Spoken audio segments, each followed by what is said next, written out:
Hello po, welcome po ulit sa channel ko po. My lovely subscribers, welcome back. Salamat sa walang sawa niyo pag-support niyo sa akin. And salamat po na nandito kayo lagi, pinapanood niyo yung readings ko po. Salamat. Sa mga previous na mga videos ko nagko-comment, salamat din.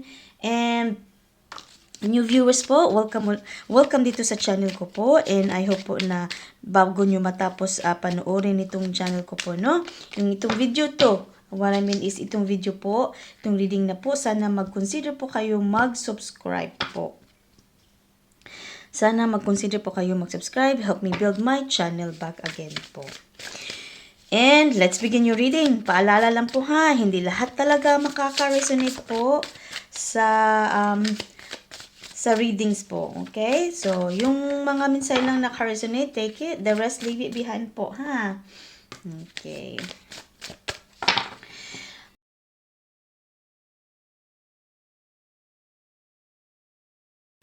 Titingnan natin kung ano yung mga paparating, may mga pagbabago ba, o may mga may movement ba? Okay, so, unang mensahe nyo galing sa divine spirits po, okay? This it po.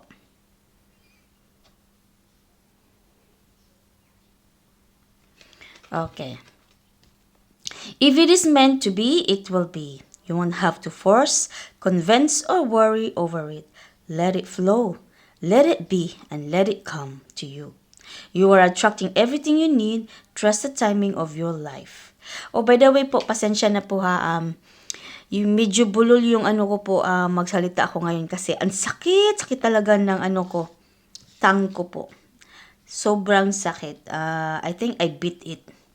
Nakagat ko ba while probably while I'm talking o talking maybe. Tapos yung kumakain ako, hindi ko naalala, basta I bit it in some point. Anyway po, ang mensahe na po ito, sabi po, kung para sa iyo, para talaga sa iyo.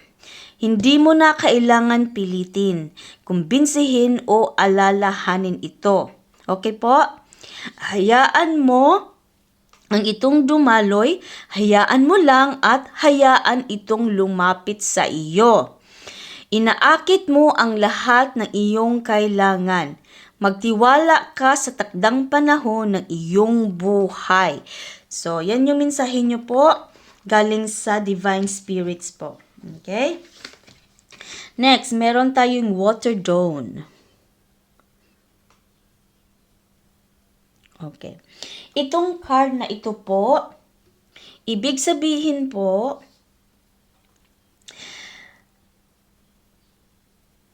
ikaw po ay sensitive po na klase na tao. Ikaw po ay simpatiko na tao. Ikaw po ay mabait, kind, tapos you also have that traits no na nagaano ka, you have that abilities na through imagination, no, doon mo siya ma-manifest yung kung ano man yung kagustuhan mo. Okay?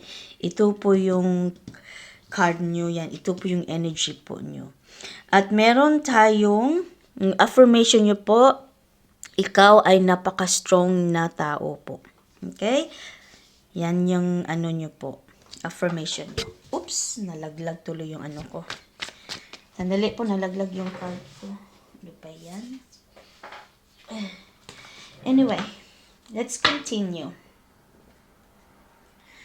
Titingnan natin yung tarot nyo po. For the month of August. Ano po ang mensahe? Okay. Meron tayong Two of Pentacles.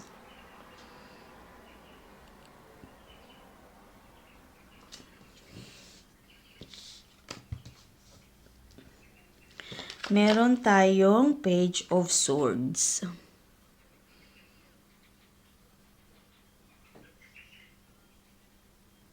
See? Napaka, you also have na ano po kayo, according to the page of sword, no? Hindi lang kayo matalino, wise, but honest din kayo po, at saka napaka-independent nyo na tao. Kaya pala strong ka po. And according to the Two of Pentacles, lagi mo talaga, kung mga every decision mo, no, lagi mo talaga na nag-iingat ka, nagki-careful ka sa mga, bago mo siya i-consider ba. Lagi mo siyang lagi kang nagki-careful ba. Na kasi ayaw mo na magkamali ka uli, ayaw mo nang nasa wrong path ka, ayaw mo mag-regret, kaya kini-careful mo, kini-consider mo na mag-iingat ka, which is really good. Yun yung ikaw po to. Meron tayong the Hangman.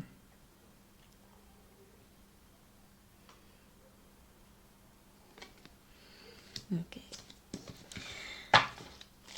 The Hangman.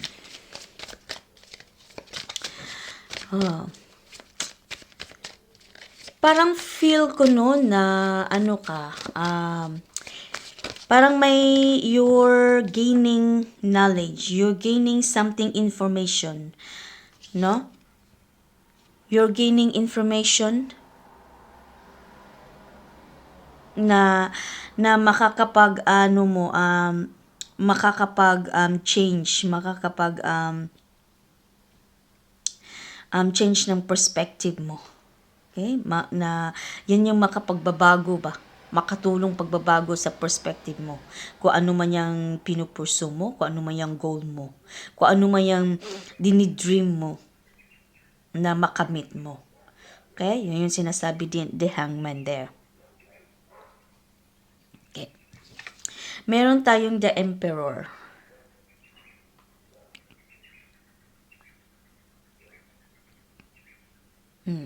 Kini-careful mo talaga when it comes to decisions, no? Kini-careful mo, nag-iingat ka talaga. Ingat na ingat ka. Bago mo siya gawin. Ano kaya yan, no? Yung mga goals mo.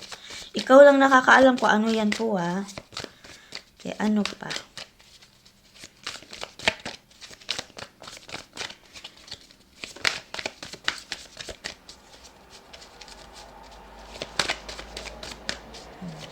You're carefully planning sa mga goals mo, sa mga decision mo.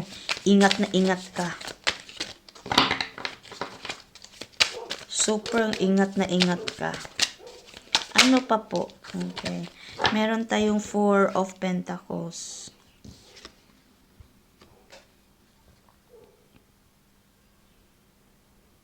Ayaw mo kasing na magkakamali ka uli, na? Gusto mo yung ano ka ba na nasa tamang decision ka, nasa tamang daan ka. By the way, you are guided by your divine universe. Okay?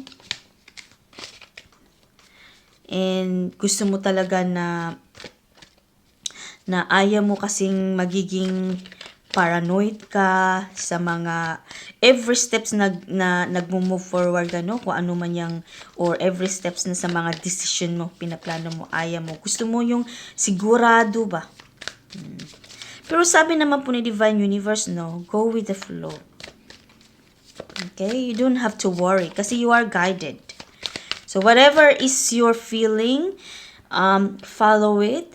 Your intuition, follow it po. Kasi you are guided by Divine Universe. Kung ano man yan. Meron tayong Knight of Wands.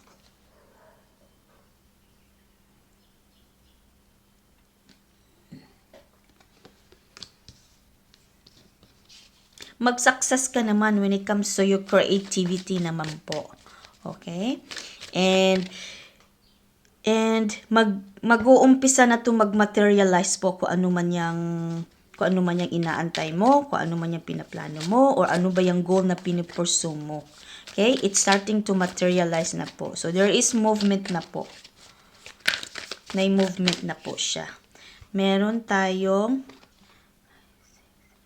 Nine of Cups.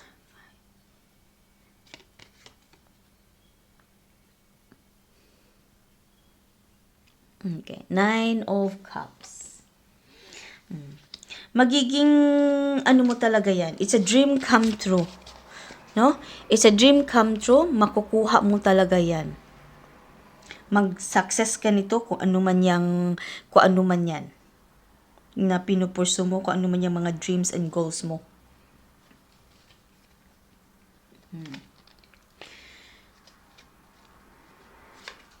This is also a card no na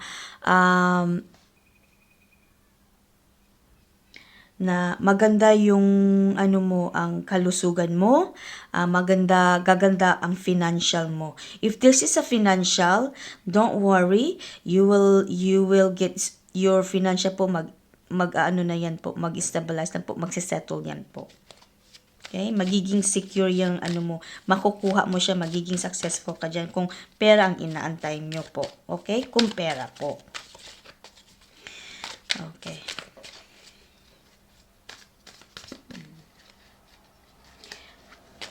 May ano ka talaga, makaka-receive ka din ng good news din. Ito na yatang inaantay mo. Good news is coming as well. Magiging successful ka in a creativity way na makuha mo to siya. Ano pa? Parang feel ko meron pa eh. Ano pa mensahe ko? Ayun, ay. Ayan. Ayun. Meron tayong 5 of Wands.